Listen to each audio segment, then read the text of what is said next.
Greetings, fellow sinners.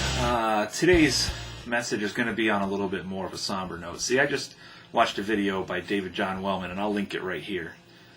I urge you all to check it out because there's no, I guess you could say, love lost between Mr. Wellman and myself. I mean, it's highly documented that we've had our go-rounds in the past, and we've taken our shots and our jabs at one another.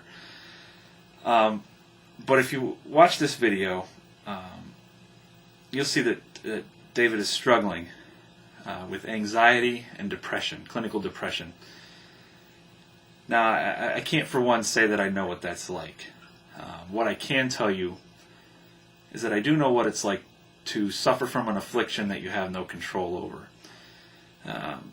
See, guys like he and I, and probably a lot of you watching, if not all of you, we constantly are thinking. We just never stop thinking. Our brain is always processing stuff.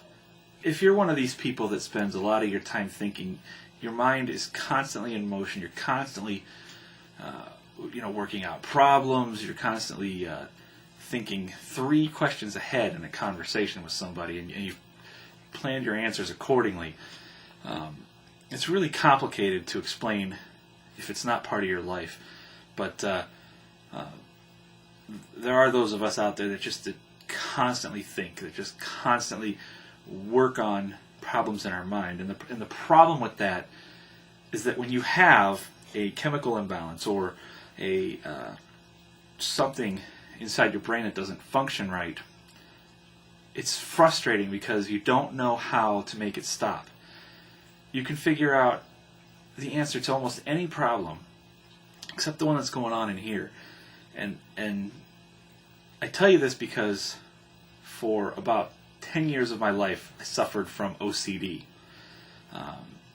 Mine was a mild form of it, and it manifested itself. I mean, OCD covers a myriad of problems, but mine manifested itself in counting. If I was driving down the freeway or the road, and there's those dashed white lines, the passing zones and whatever, my mind automatically started counting those. My whole trip, and once I started, I couldn't stop. That whole trip, wherever I was going, as soon as it started, I didn't know how to shut it off. It went. And if there wasn't dashed lines on the road, I was counting trees or passing cars. And then that became counting everything. If somebody came and knocked on my door, you hear, I'm counting 5 knocks. My mind just did it without me thinking about it. And once something like that is turned on, it's really hard inside your head to turn it off. So I don't know what clinical depression, I don't know what anxiety feels like, but I know it has to be exacerbated or amplified because of how much of a thinker he is. And I can appreciate it, and I feel for him. I honestly do. So in his video, he made a call out for support from on both sides. He asked both sides of the aisle to maybe come together this one time.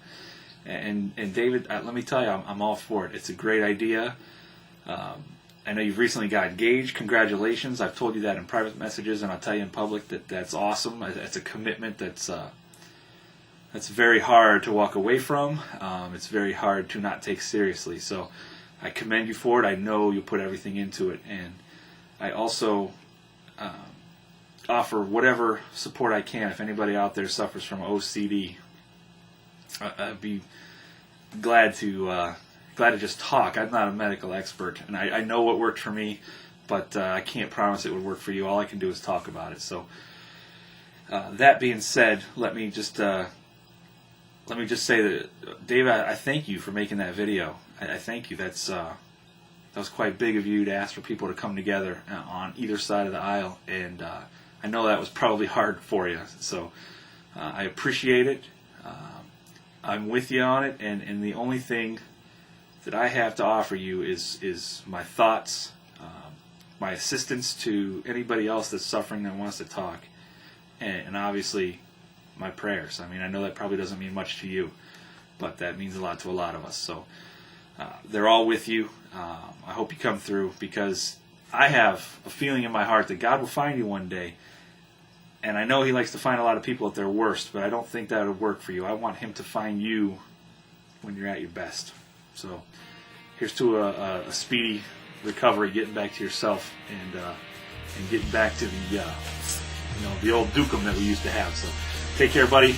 Take care, everybody out there on YouTube, and always remember that true peace begins with how we treat our children. God bless you all.